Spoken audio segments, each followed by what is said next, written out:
जिसमें हर मानव संकट में है, हर प्राणी संकट में है, हर जीव संकट में है। पशु पक्षी मनुष्य सबको देखिए, सबकी जिंदगी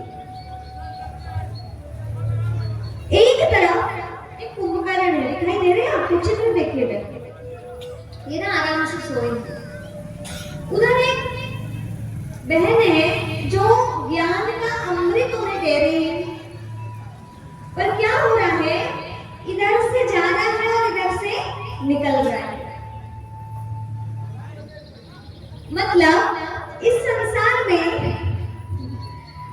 इतना सब कुछ दिखने के बावजूद भी व्यक्ति स्वयं को कुंभकर्ण की तरह बना बैठा है। सुनते तक तो हाँ जी बढ़िया है, बढ़िया बढ़िया, परंतु इधर से सुना और इधर से निकाल दे रहे हैं। कथा में बैठ तो जा सकते हैं, कथा में तो बैठ जाते हैं, पर कथा इधर बैठ नहीं पाती। इतना सब कुछ दिखने के बावजूद भी अज्ञान की नींद में सोए पड़े हैं, जाग नहीं रहे हैं।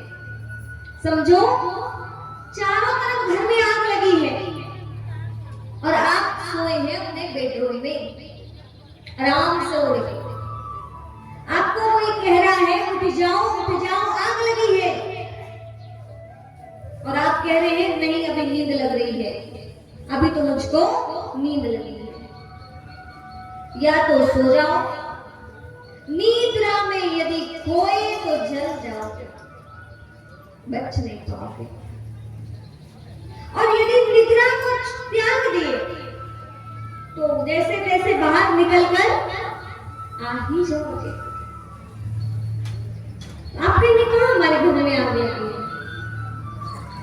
सारा संसार देखिए विकारों की आग से दहक रहा है।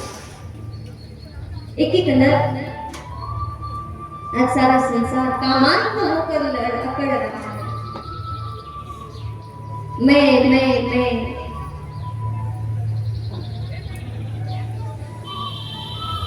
स्थितियां हम हर दिन देख रहे हैं, और इतने अनिश्चितता के समय में भी यदि हम कहें कि हम नहीं करते स्व कल्याण, हमें नहीं सुनना ज्ञान, हमें नहीं होना अपने आप में जागरूक, हमें नहीं करना अपना बचाओ, तो आपको कौन बचाएगा? कोई नहीं। एक छोटी सी बात बता ही देती हूँ, अच्छे से समझ में आ जाएगी।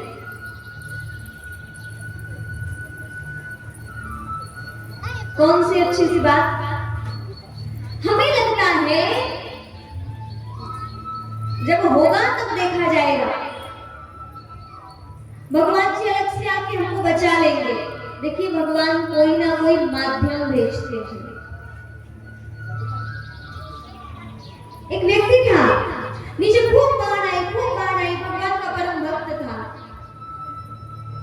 सारे गांव वालों को वहां से रेस्क्यू किया गया, रेस्क्यू टीम आई, उनको दूसरी जगह ले जाया गया।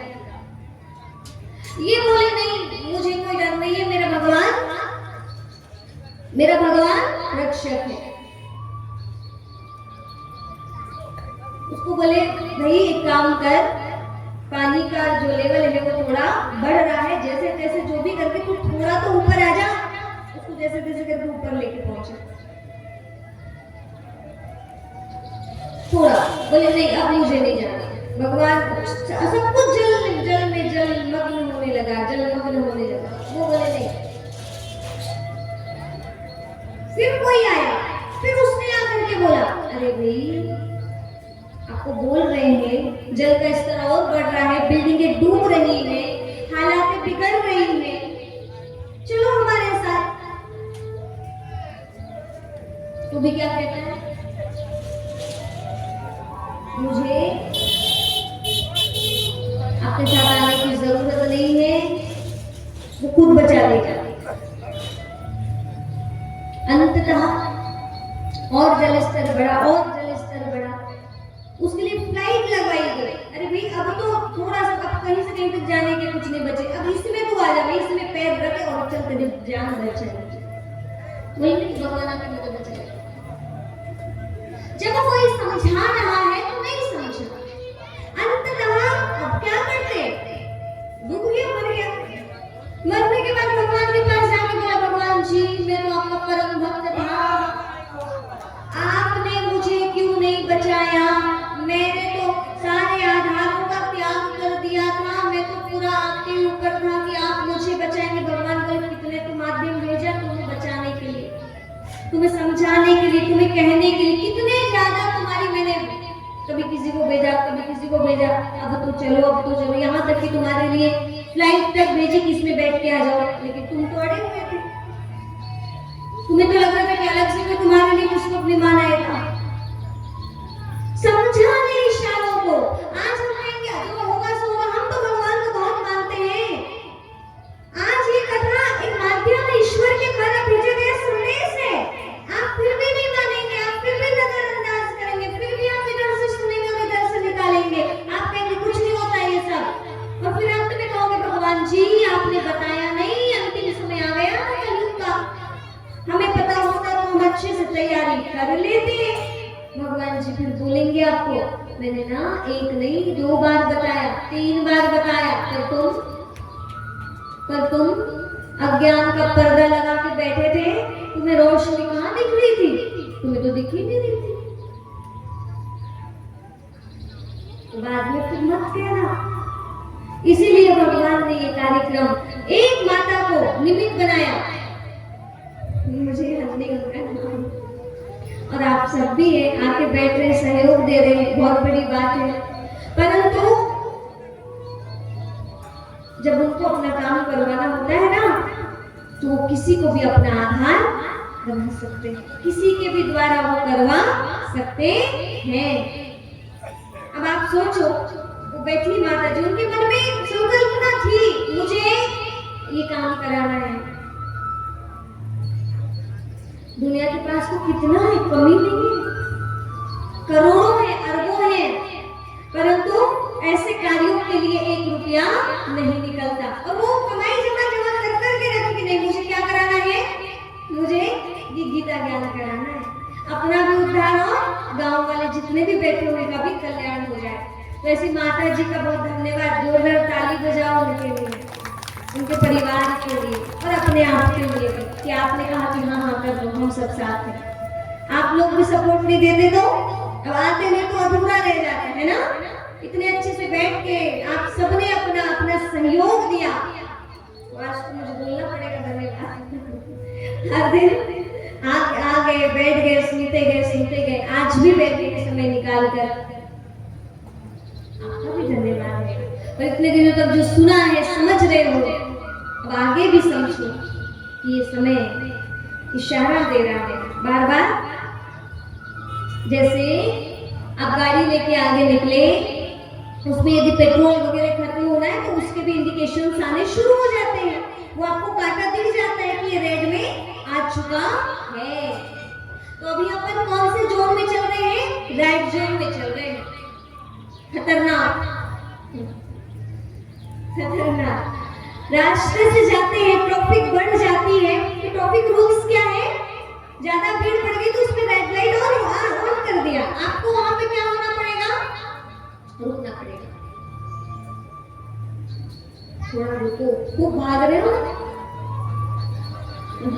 पैसे कमाने की होड़ लगी है, बाहरी चीजों की तरफ भागे जा रहे हैं, रुको, रुकने का समय क्या, आगे बढ़ते रहे ना तो जबरदस्त एक्सीडेंट हुए। यदि आपने अपने आप को यहाँ नहीं ठहराया ना, ज्ञान नहीं बिठाया ना, विचारों को कंट्रोल में नहीं लाया ना, तो घटनाएं जैसे उधर रेड लाइट क्रॉस करे, भीड़ बढ़ी, एक्सीडेंट हुए, हादसे घट गए।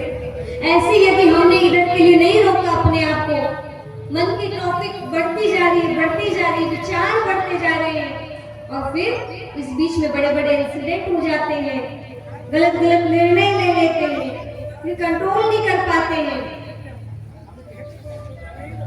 आप कहते हैं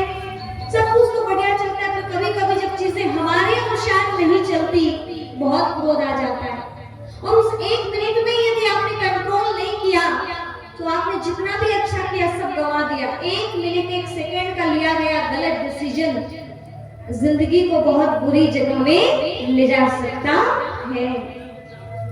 तो ये समझने का, परिवर्तित होने का भगवान के द्वारा ये मिल गया आपको, आपके लिए भेजे जा रहे हैं। 1-2 साल पहले भी हुआ था, मुझे पता पड़ा यहाँ पे ज्ञान यज्ञ का कार्यक्रम हुआ था, फिर से हुआ है। जागो जागो जागो जागो जागो। अब आप कहना ही, हम तो हर दिन भक्ति करते हैं, हर दिन पूजा करते हैं, हर दिन मंदिर जाते हैं, यही सब कुछ है। भगवान चाहते हैं कि अब और कुछ नया सुधार करो। इतना तो पहले से करे आ रहे हो, फिर भी क्या शांति बढ़ी रही है? नहीं बढ़ रही है। क्या रिश्ते सुधर रहे हैं? नहीं। दुख का समय कम हो रहा है? नहीं। तो अलग से और कुछ हमें उन सब चीजों के सार की तरफ जाना पड़ेगा ना। जैसे नारियल मुझे अर्पित किया गया, अब इसके पीछे का भाव आपको मैंने एक दिन बताया है। क्या बताया है? क्या बताया है? इसका जो सार तत्व है गिरी, ऐसे ये बाहर जो दिख रहा है ये है नारियल और इधर है आत्मा। इसके तरफ ये जैसे अंदर वाला काम का होता है, ऐसे ही ये भी विशेष चीजें, इस पे काम किया जाए। हर दिन मंदिर जाकर के नारियल फोड़ते हैं, मतलब जब भी कोई ऐसा होता है तो अपने मैं को फोड़ा जाए, अपने मैं को अर्पित किया जाए। और अंदर डलने चाहिए आध्यात्मिक, आधे अधूरे नहीं। अब सासों की अंतिम संज्ञा में तो वो लेती हुई है। एक तरफ कुंभकर्ण, अब इसका मैं अर्थ बता दूं। कुंभ अर्थात घड़ा, कर्ण अर्थात कान, जिसके कान घड़े की तरह हो जाए। कुछ बातें बोलिए, घड़े में आपने कुछ बोल के देखना, वो आप बोलोगे थोड़ी देर गूंजेगा और गूंजने के बाद बाहर आ जाएगा। ऐसे आपने बोला, गूंजा, बाहर आ गया, वो अंदर बैठ नहीं पाया, तो फिर परिवर्तन कहां से आएगा? नहीं आएगा। तो अब हमें कुंभकर्ण नहीं, इधर से सुन के इधर से नहीं निकालना है, यहाँ रखना भी है। ये कैटेगरी है मनुष्यों की। जैसे उधर दिखाया, एक था रावण, दूसरा था कुंभकर्ण, तीसरे थे विभीषण। रावण क्या बोले? ना तो हम राम को मानेंगे ना आपको मानने देंगे। बोलो जय श्री राम। कुंभकर्ण क्या बोले? आपको मानना है मानिए, हमें तो सोने दीजिए। दुनिया में कुछ लोग ऐसे भी होते हैं कि कहते हैं आपको जहां जाना है जाओ, आपको जिस संस्था में जुड़ना है जुड़ो, आपको जो सुनना है सुनो, लेकिन हमें नहीं बोलना। आपको जल्दी उठना है उठो, हमें बस नहीं बोलना। हमारी नींद नहीं होती, सुबह सुबह तो हमको नींद आती है। मतलब आप जो करें हम आपको मना नहीं करते, लेकिन हमें आप करने के लिए बस नहीं बोलना। ये बुरा नहीं कर रहे, क्योंकि अपने लिए अच्छा नहीं कर पा रहे ना। कुंभकर्ण गलत हो रहा था। जैसे ही पता पड़ा था कुंभकर्ण को कि रावण ने किसको लाया है, माता सीता को, तो कुंभकर्ण ने सबसे पहले बोले थे, क्या बोले थे कि ये तुमने क्या किया? तुमने साक्षात भगवती को लाकर के अपना काल को बुलाया है, बोला था। पर क्या करें, अपने भाई के आदेश के अनुसार अपनी बुद्धि का इस्तेमाल ना किए बिना वो कर लिया जो नहीं करना था। विभीषण ने ऐसे नहीं किया। विभीषण जी ने क्या किया? विभीषण जी ने समझाने की कोशिश किया रावण को। जब रावण नहीं समझा, पहले खूब समझाया,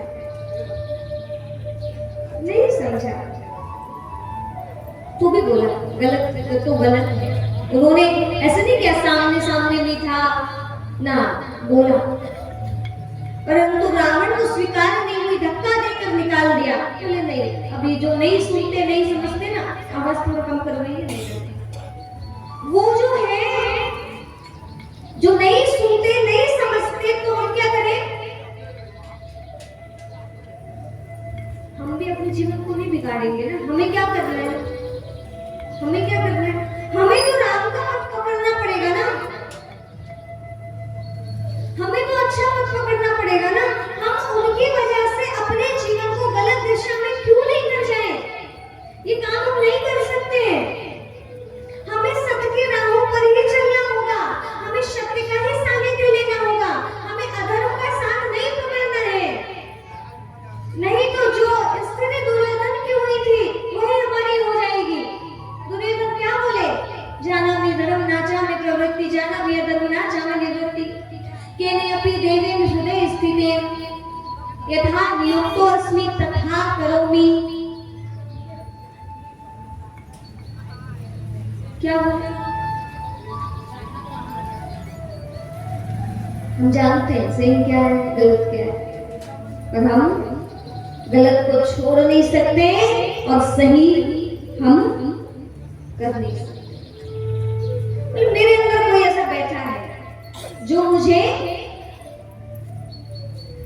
बुरे कार्य करने के लिए प्रेरित करता है। मतलब क्या? अपने अंदर की बुरी प्रवृत्ति। यहाँ दो प्रवृत्तियां बैठी हैं, एक अच्छी वाली और एक, यहाँ बैठे तो सब धार्मिक लग रहे हैं, लेकिन कहीं दूसरी जगह जाएंगे ऐसे रहोगे हम? नहीं। वहां कौन सी प्रवृत्ति जागृत हो जाएगी? जो नेगेटिव वाली है। तो यदि आपको अपने अंदर दैवी प्रवृत्ति को हमेशा जागृत करके रखना है, तो आपको ऐसा ही प्रकार का कंटेंट, ऐसे ही प्रकार की चीजें अपने अंदर डालते रहना होगा। आपको आध्यात्मिक माहौल में हर दिन आना होगा, तब जाकर के इसका प्रभाव पड़ते पड़ते पड़ते पड़ते हम अच्छी तरफ आ सकते हैं। नहीं तो मायावी दुनिया है ये, कब खींच के ले जाएगी, कब बड़े बड़े पाप करा देगी। और देखना, गलती होने के बाद जब सजा मिलती है तो हर किसी को पश्चाताप होता है। बुरा से बुरा व्यक्ति भी कहता है मुझसे गलती हो गई। रावण को अंत तक समझाते फिरे पर नहीं माना ना। जब लगाना बाण तब जा करके अंत में तो निकल ही गया, मुझसे गलती हो गई। मुझे अंत में बोले, मेरी पत्नी खूब समझाती रही मुझे, पर मैं माना नहीं। मेरा भाई मुझे खूब समझाता रहा, पर मैं माना नहीं। अंत में कितना भी कोई बुरा हो, जब काल की मार पड़ती है ना, तो सब लाइन पे आ ही जाते हैं। है ना सही बात? किसी को कितना ही घमंड हो अपने धन का, संपत्ति का, सौंदर्य का, पैसे का, एजुकेशन का, परंतु जब परेशानियां आती है ना जीवन में, जब तक सब बढ़िया चलता है तो किसी का चेहरा भी नहीं देखते ढंग से। ये तो क्या बहुत छोटे क्लास के लोग, मिडिल क्लास के लोग, हम तो हायर क्वालिटी वाले, हायर क्लास के। लेकिन जब परिस्थितियां आती हैं तब व्यक्ति ना झुकना लड़ हो जाता है, तब उसे सारा आईना दिख जाता है कि वो क्या समझ रहा था अपने आप को। परिस्थितियां इंसान को नम्र कर देती है। एक बात बताएं, कहते हैं समय रहते अपना परिवर्तन कर लो। यदि आपने समय रहते अपना परिवर्तन नहीं किया तो बाद में आपको समय जबरदस्ती परिवर्तित करेगा। और जब समय आपको जबरदस्ती परिवर्तित करेगा ना, तब ना सहजता नहीं होगी, बहुत मेहनत लगेगी, फिर असहनीय हो जाएगा। हर दिन समय निकाल कर ध्यान करिए। हर दिन समय निकालिए, 1 घंटा के लिए आपके लिए कल से यहाँ पे सत्र आयोजित किया जा रहा है, यहीं पर आओ बैठो, क्योंकि यही काम देगा। शादी विवाह में 2 दिन की चीजें हैं जी, जाओगे तो ठीक है, सही बात है। आज हम कथा छोड़ छोड़ के जा रहे हैं कि कोई है ऐसा एक जो शादी छोड़ करके कथा में आके बैठे। वो तो रिश्तेदारी की बात है, चलो वो भी मना नहीं करे, थोड़ी देर जाके खड़े हो जाओ, ठीक है। कथा पूरे टाइम रात भर नहीं चलती, शादियां तो लेट ही शुरू होती है, सही बात है। परंतु आप इसके लिए उस चीज को छोड़ देना बहुत बड़ी बात होती है, क्योंकि आज तक तो हम उन चीजों के लिए ऐसी चीजों को छोड़ते ही आए हैं। ये हमने कोई बहुत अच्छा काम नहीं किया है। सही समझदारी तभी होगी जब आप इसको महत्व देना शुरू कर दें। एक दिन परमानेंट जाओगे घर छोड़ के, बोलती थी हाँ ना, इसी जगह रहना, इसी गांव में रहना है, जाना है। कौन कौन ने तैयारी कर ली हो ये भी बताओ, कौन कौन जाने के लिए तैयार है? अच्छा, बूढ़े लोग सब तैयार हैं, भाई लोग एक भी तैयार नहीं है, बूढ़े वाले भी नहीं और यूथ बैठे वो भी नहीं। आपको नहीं जाना, आपको नहीं रहना है ना,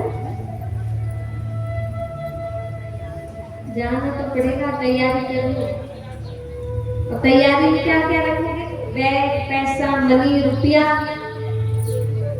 इधर का ना पैसा चले, यहाँ से हमको विदेश जाना होता है तो यहाँ की मनी चलती है, करेंसी चेंज, उधर की अलग, इधर वाली नहीं चलने वाली। यहाँ रुपया चलता है, उधर डॉलर चलते हैं। हर देश में अलग अलग चीज, अलग अलग करेंसी।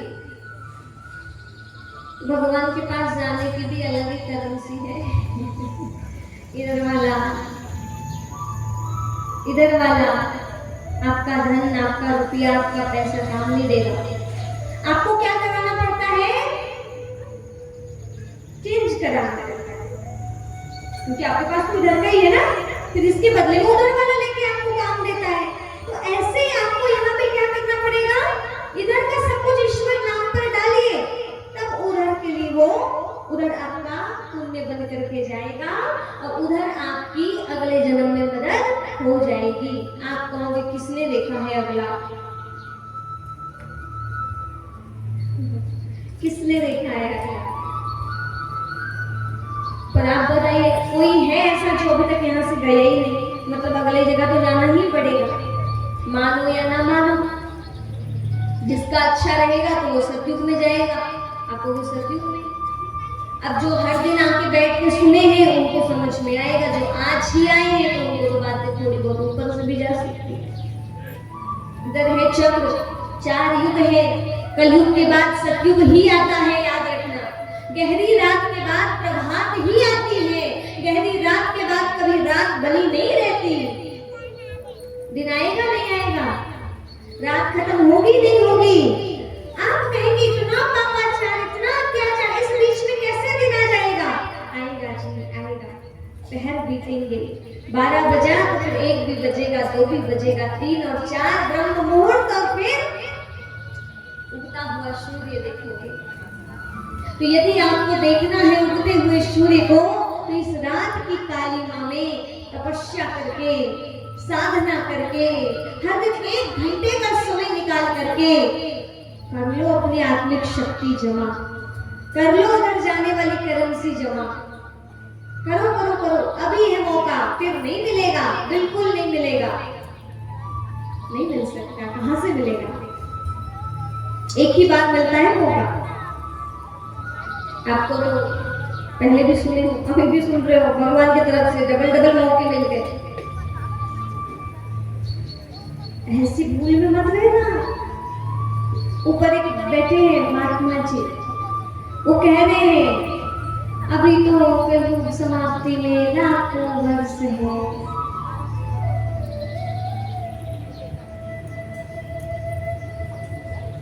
हम कह रहे हैं परिवर्तन होने ही वाला है, इससे बड़ा कलयुग और क्या देखोगे, जहाँ हर दिन हत्या, हर दिन भ्रूण हत्या, हर दिन बलात्कार, हर दिन रेप, ऐसी वारदातें घट रही हैं, हर दिन एक नहीं कई केस हो रहे हैं, थोड़ी ना आपके न्यूज में आते हैं। इससे बड़ा और कौन सा कलयुग लाओगे? नहीं, हमने तो सुना है कि इंसान इंसान को खाएगा तब घोर कलयुग आएगा। आज नहीं खा रहे इंसान इंसान को। आपको जो उधर जाकर के मिल रही है बड़े अच्छे से प्लेट में सजा के खा रहे हो, जानते हो पशु की ये बात इंसान की? बोलो, इंसानों को काट के पका के खिला दिया जा रहा है जी।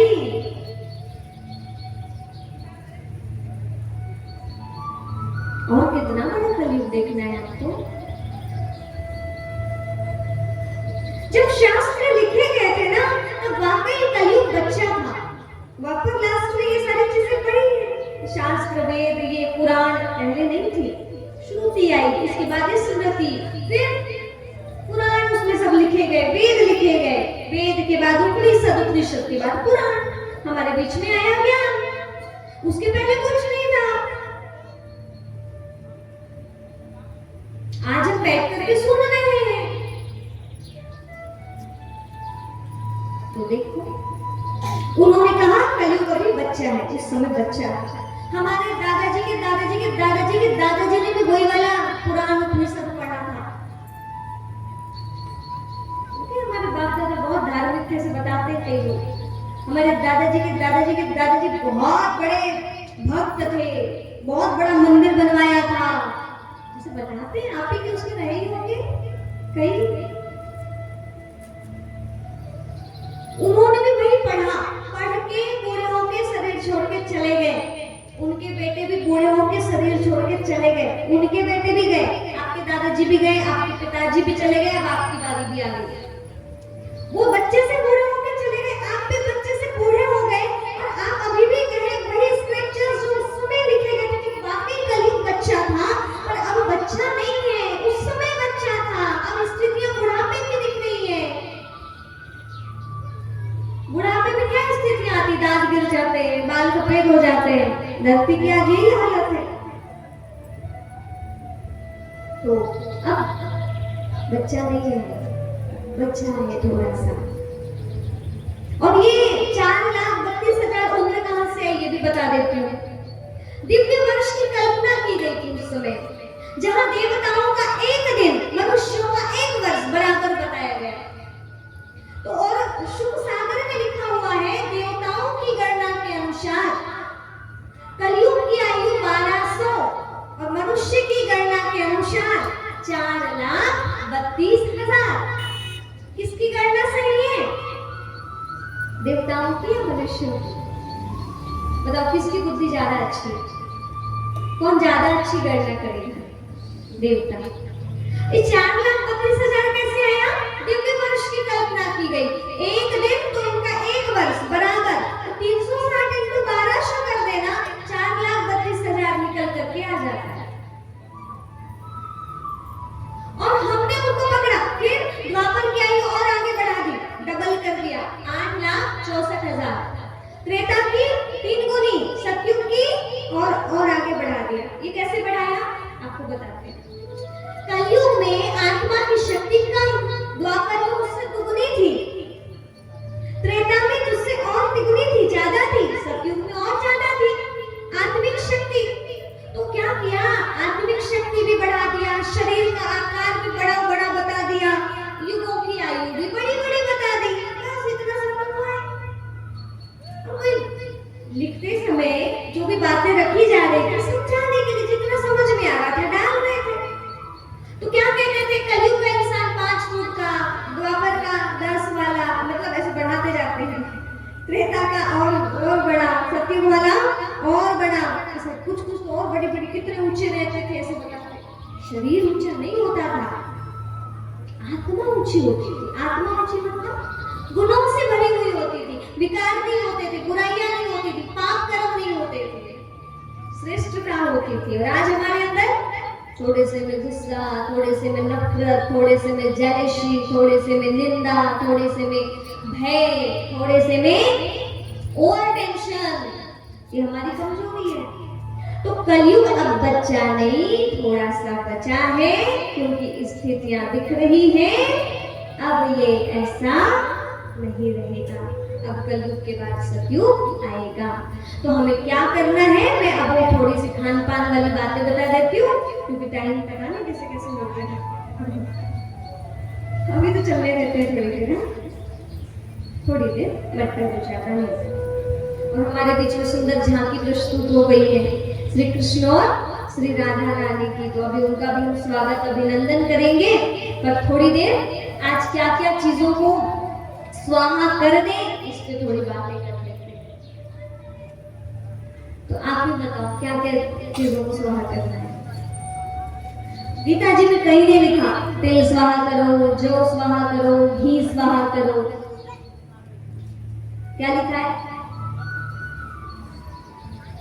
सारे यज्ञों में श्रेष्ठ ज्ञान यज्ञ, श्रेयान ब्रह्मयान यज्ञ, ज्ञान यज्ञ परंतपा सर्वा कर्म किले पार्थे ज्ञाने परिसमाप्यते। ज्ञान यज्ञ को श्रेष्ठ कर बताया गया है द्रव्य में यज्ञ की अपेक्षा। आपको और एक बात बता देते हैं, यदि ये स्थूल चीजें भी डाली जाती थी और ये स्वाहा स्वाहा किया जाता था तो इससे भी एक शुद्धिकरण का वातावरण बनता है। ठीक है। दूसरा, ये करने के पीछे के भाव ऐसे भी लिखा है, जो यज्ञ कर्म नहीं करता, यज्ञ कर्म करने की बात नहीं होती। यज्ञ कर्म था पुण्य कर्म, श्रेष्ठ कर्म, जिसमें बुराइयों का दान हो, जिसमें अच्छाई हो, तो वो पाप कर्म करेगा। पाप कर्म करेगा तो यज्ञ कर्म नहीं करेगा तो बुरे कर्म तो करेगा फिर। इसलिए ध्यान देना है। और आज हमें तिल जौ घी स्वाहा भले स्थूल रूप में थोड़ा सा रखा रहेगा, लेकिन उसके साथ साथ हमें क्या स्वाहा करना है? उसके साथ साथ हमें अपने अंदर तन मन धन में बैठी हुई बुराइयों को स्वाहा करना है। तन के अंदर 5 विकार, मन के अंदर, धन के अंदर, उनको करना है स्वाहा स्वाहा स्वाहा। वो 5 लकड़ी है, काम, क्रोध, लोभ, मोह, अहंकार। ये लकड़ियों को ये तक जली है आके हमको बुझा। तो हमें अपने अंदर की दैवी प्रवृत्ति को बढ़ाना है और आसुरी प्रवृत्ति को समाप्त करना है। उसके लिए सुबह से लेकर शाम तक आप क्या क्या देखते हैं, आप क्या क्या खाते हैं, आप कैसी चीजें अपने अंदर डालते हैं, उससे ही आपके अंदर की बैठी हुई प्रवृत्ति पुष्ट होती है। सुनिए, यदि आप जल्दी उठेंगे तो रावण अंदर का खुश होगा कि राम जी खुश होंगे? बोलो। सुबह जल्दी स्नान करोगे तो अपने अंदर अच्छे गुण आएंगे, अच्छे विचार आएंगे कि बुरे आएंगे? बताओ। हाँ, अच्छे का नाम राम जी, बुरे का नाम रावण रख देते हैं। ठीक है। अब ये सब मान करके थोड़ा चल लेते हैं, समझ लेते हैं। अब आप बिना स्नान ध्यान किए रसोई के अंदर चले गए और आपने कहा हमें तो बच्चों का टिफिन तैयार करना है। आप ऐसे बिना शुद्धि के कुछ भी बना रहे, कुछ भी खा रहे, आपके अंदर की दैवी प्रवृत्ति पुष्ट होगी या फिर आप ऐसी अशुद्धि का बनाया हुआ अन्न खाएंगे तो आपके अंदर के बुरी वृत्तियां पुष्ट होंगी? बताइए। आप शुद्धि के साथ नहीं बनाएंगे ना, आपका उसका असर मन पर पड़ेगा। श्रीमद् भगवद गीता में 16वें अध्याय में शुद्धि अशुद्धि की बात कही गई है। अभ्यम संतोषम शुद्धि। हमें क्या करना होगा?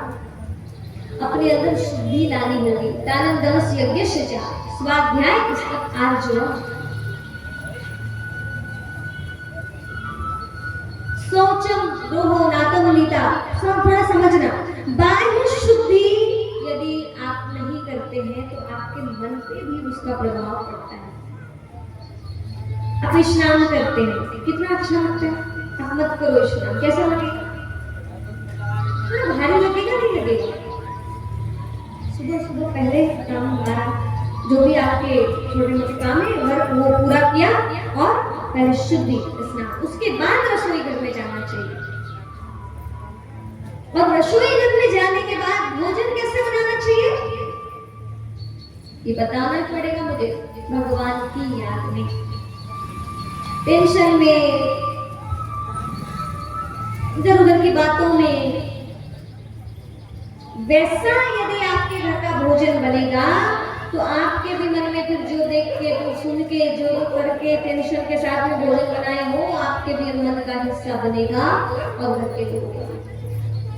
जैसा खाओ अन्न वैसा होता है मन, जैसा पियो पानी वैसी होती है वाणी।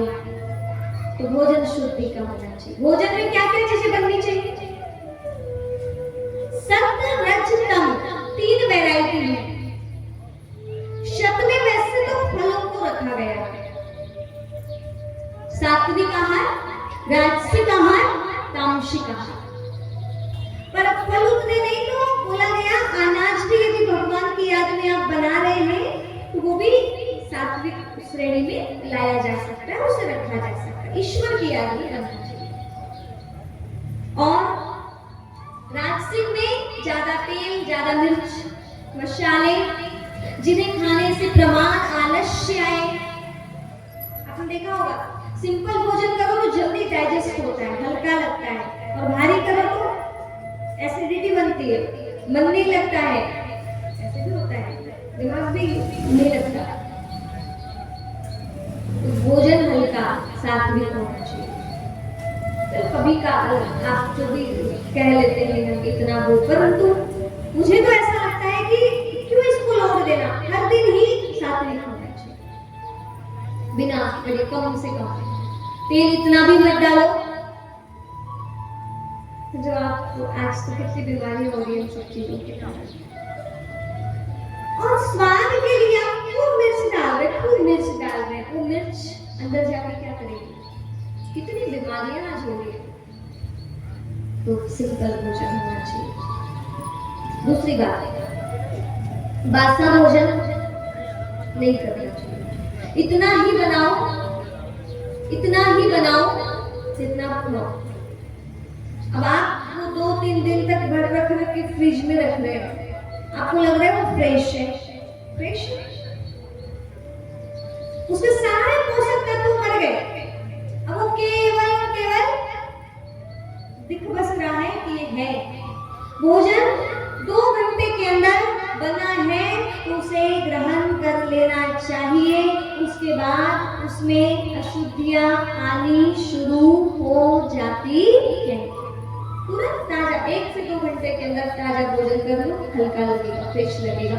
रात को बना रहे हो, सुबह खा रहे हो, आलस्य बढ़ेगा, बीमारियां भी बढ़ सकती है, तो इसका भी ध्यान रखो।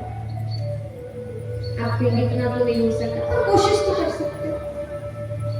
और भोजन में एक और बात है, जैसे भोग लगता है ना भगवान को, भंडारे में, मंदिरों में, लहसुन प्याज नहीं रहता। लहसुन प्याज जिसे तामसिक की श्रेणी में रखा गया है। शास्त्रों के अनुसार बोलेंगे ना, राहु केतु के नाखून में, ऐसे बोलते हैं। अब इसको थोड़ा साइंटिफिक तरीके से समझा दूं आपको। इसके अंदर होता है सल्फोनिक हाइड्रोक्सिल आयन, जो कि बहुत ज्यादा तेज होता है, हमारी इंद्रियों को उत्तेजित करता है। उसका प्रभाव सीधे इधर पड़ता है, ब्रेन के ऊपर पड़ता है। यहाँ एक ब्लड ब्रेन बैरियर होता है, उसको ब्रेक करके वो सीधे इधर पहुंच जाता है। जैसे कभी आपने देखा होगा, कभी बहुत तेज सब्जी आपको किसी ने दे दिया तो कहते अरे ये तो हमारे मस्तक में चढ़ गई, ऐसा लगने लगता है। ऐसे ही जो लहसुन प्याज होता है, ये हमें फील नहीं हो रहा है, डायरेक्टली इधर जा रहा है, आपकी एकाग्रता की शक्ति को कम करता है, आपकी इंद्रियों को उत्तेजित करता है।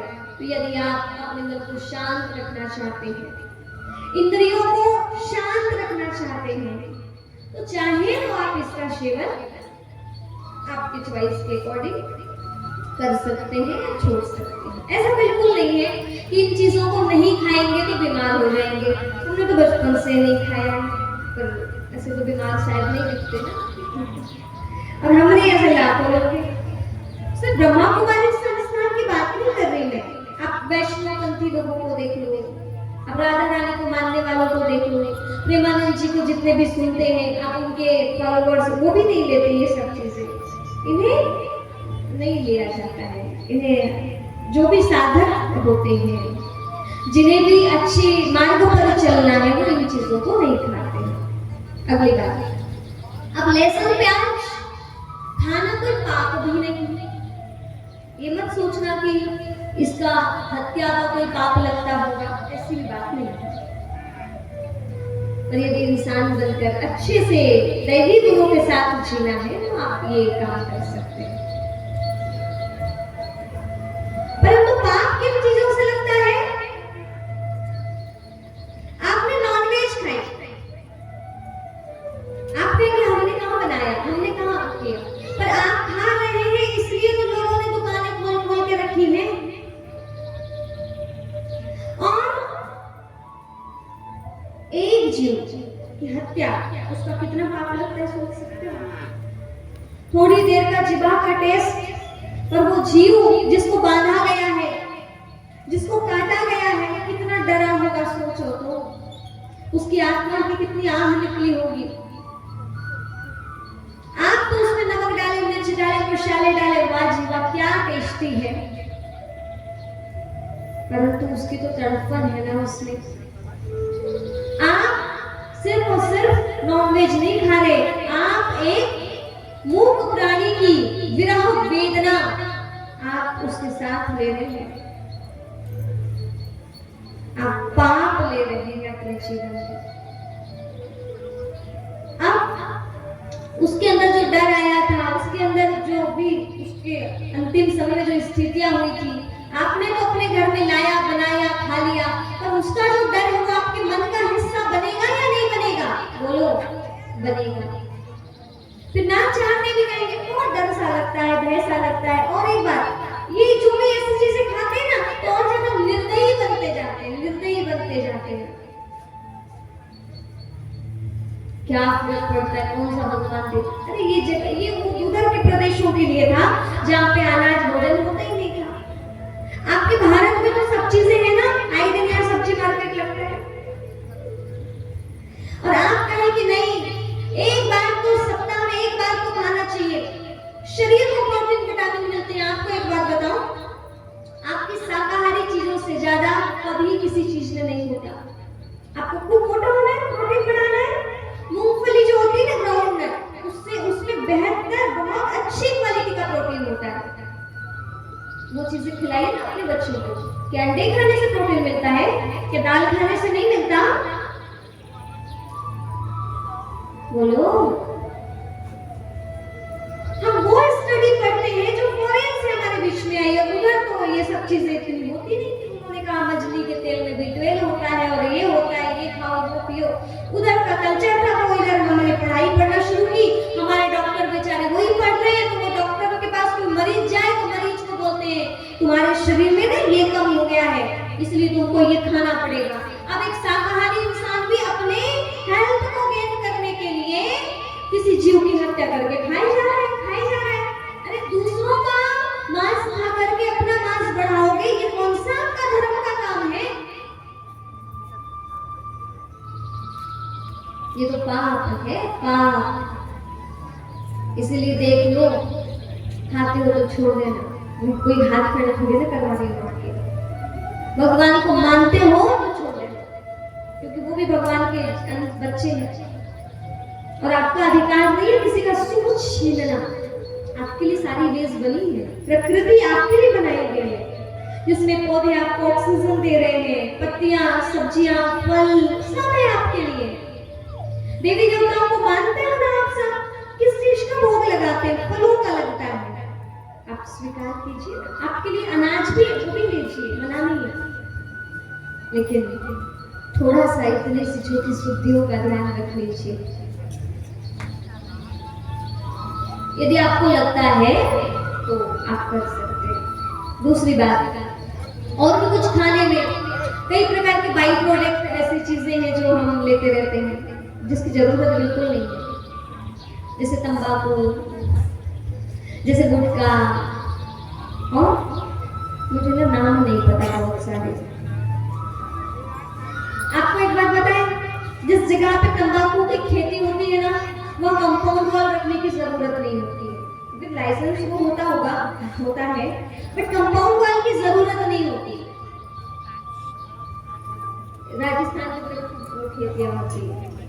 एक बार मेरा उधर ऐसे हुआ था तो उन्होंने दिखाने के लिए ले गए थे। तो बोले दीदी इसको तो गधा भी नहीं खाता, पशु भी नहीं खाते कहाँ की पत्तियां, और इंसान खाता है। तो अब बताओ गधा गधा है या इंसान गधा बन गया है? इंसान बन गया है गधा। शराब जो कर देती है सब कुछ खराब। शराब पीने से गम दूर नहीं होता, भगवान की शरण में आने से गम दूर होता है। पीना है ना तो ज्ञान अमृत पीजिए, शराब नहीं, जिससे अर्थ भी जाए, धन भी जाए, समाज में इज्जत भी जाए। ये कौन सा अच्छा काम कर रहे हैं? देवता नहीं पीते थे, भले वो दिखा दिया होगा किसी ने, वो इंद्रदेव ये और ये नहीं होता था उधर। सब हमारी बनी हुई चीजें अशुद्ध पिया करते थे। मदिरा पान अशुद्ध करते थे। तो आप देवपुत्र है ना, ऋषि पुत्र है, भगवान के बच्चे हैं, तो ये आदतों को आज कर देना स्वाहा। ठीक है, तो करें अब यज्ञ हवन, बोलो करें। चलो इतने दिन तक सुनाया, 7 दिनों तक, तो कुछ तो मांगूंगी आपसे, कुछ तो मांगेंगे आपसे। अच्छा एक बात बताइए, कौन कौन लेगा मुझे? देंगे तो मांग लूं? मेरी बारी आ गई, ठीक है, मांगती हूँ आपसे। दोगे क्या? नहीं है ना, बहुत बड़े दिल के। मुझे चाहिए आप सभी से, तो बिना दान के यज्ञ सफल नहीं होता है, देना तो पड़ेगा, नहीं तो कर्जदार हो गया। चलिए तैयार हो जाइए आप अपनी